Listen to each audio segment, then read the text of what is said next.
Even though I think he want to stay in that special housing because I heard he done got whooped on about 3 times already in there.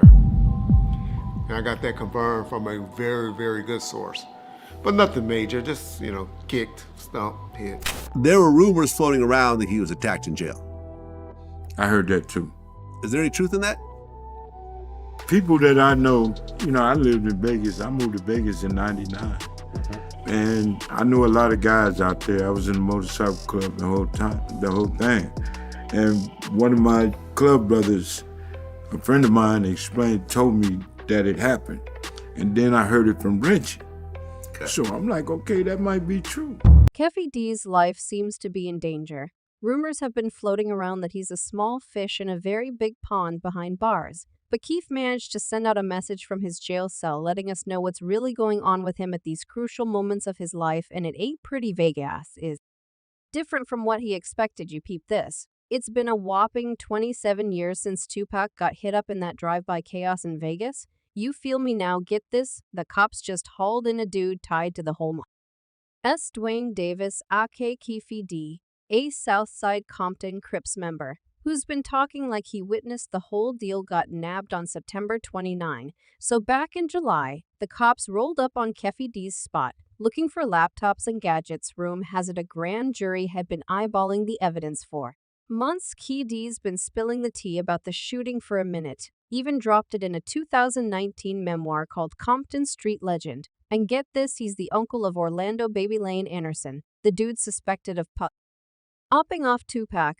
Back in '96, Anderson got taken out in '98, but always swore he wasn't the one who did Tupac dirty. Just to rewind, Tupac caught multiple shots on September 7. The 966 dude was cruising in a BMW with Suge Knight when a Cadillac pulled up and started blazing. Tupac bounced a week later at just 25. At the peak of his rap game, Keefe D started spilling the beans in 2018 about being in that Cadillac, and now he's the last man standing from that ride. He told investigators about the whole deal in 2010, threw it in his memoir, claiming it was his get-out-of-jail card for dodging some drug ring charges. Tupac's murder has been the talk of the town for years, with all kinds of rumors and theories like it being tied to Biggie's death. 6 months later, Greg Kading, a retired LAPD detective who worked the case, says it was a real puzzle until Keefe D started running his mouth. Now he's saying Keefe D threw himself right into the heart of the whole conspiracy. Crazy right now.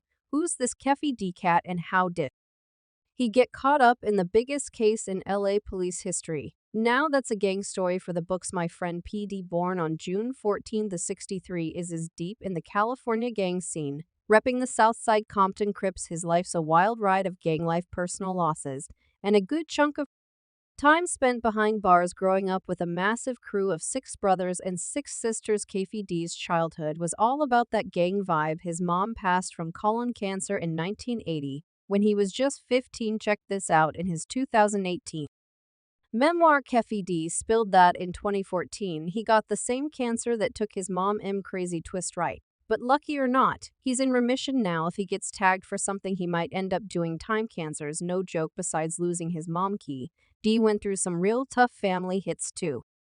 Of his brothers didn't make it, one from cancer, and the other caught a bullet in Compton. Losing his older bro to street violence messed with his journey big time. Life got real rocky, and he ended up deep in the world of crime, spending over a decade behind bars, dealing with all kinds of criminal craziness. Dude even unloaded 2 clips into a rival gang member's place. Talk about intense conflicts. His criminal journey kicked off back in '71 when he joined the scene because, peer pressure and all that. Later he tried making legit money at Compton College, but it wasn't stacking up quick enough, so he dove into the drug game. And surprise, surprise, it paid off, at least in the money department. The law caught up with him though, and he did time from '85 to '89. But get this, instead of straightening out, prison just toughened him up even more. Once out, KPD slid into the hip-hop scene, chilling with Eazy-E and former drug kingpin Harry O. Harry O. was big in the death row record scene, the label that launched Snoop Dogg, Dr. Dre, and Tupac. Speaking of Tupac, Keefe D spilled the beans about him too. Wild enough, he had ties to Harry O., who got his sentence cut short by Trump in 2021 after being locked up since '88. But old up the story. doesn't end there. Keefe D was tight with another Death Row co-founder Suge Knight. But things got messy. They were homies since they were kids playing Pop Warner football together. Keefe D was the running back and Suge played center. But when Keefe D linked up with P. Diddy, things went south. Diddy borrowed a low rider for a music video, messed it up. But at least he paid up for the repairs that kicked off a friendship, even though Death Row and Bad Boy Records founded by Diddy were going head-to-head. Just 3 days after the awards, Tupac and others attack an LA gang member in a hotel lobby after a Mike Tyson fight in Las Vegas. Believed to be in response to an earlier assault against someone affiliated with Death Row, the attack will land Death Row head Suge Knight in jail, and according to some police reports, lead to Tupac being shot less than 3 hours later. You said the shots came from the back. Big Dre, Orlando. Who shot Tupac?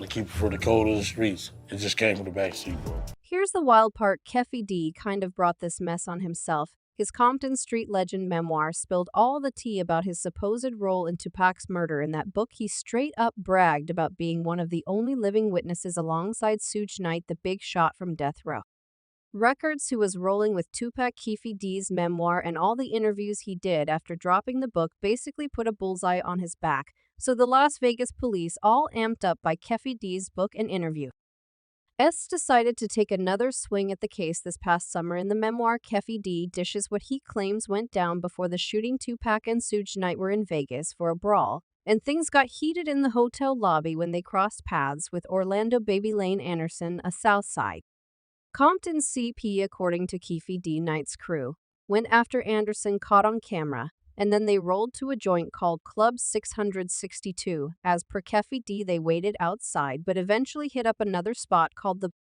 Carriage House. That's when they peeped Tupac in his BMW, and the whole thing went down at a red light on Las Vegas Boulevard. Keefe D's version is that Tupac reached under his seat, pulled out a piece, and that's when chaos broke loose. Shots were fired, and Keefe D says one of his guys in the back seat started blasting back. He claims the first shot barely missed Esh, and when the firing stopped, they bounced with a car full of ladies following them, wild right bullets flying, but none of Tupac's supposed tough guys did a damn thing. Keefe D says their ride got lit up, but he's like, why is everyone acting like Tupac was an angel? Dude had issues like busting on off-duty cops in Atlanta.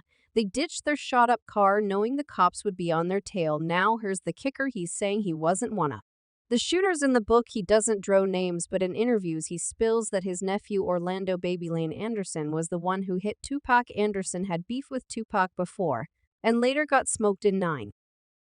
The other dudes with Keefe D that night, Terrence Bubble Up Brown and DeAndre Freaky Smith, are both gone too. Brown got blasted in LA in 2015, and Smith passed from natural causes in 2004. When they searched Keefe D's spot, they found computers, bullets, and even a copy of his own book. Greg Kading says it's Keefe D's own book that finally got the charges rolling. Kading says Keefe D threw himself right into the middle of the whole conspiracy. The charges are no joke: murder with a deadly weapon. Keefe D is the last man standing from the crew that supposedly conspired to take out Tupac. In a nutshell, Keefe D is sticking to his story, saying Tupac and Suge brought it on themselves by messing with Baby Lane.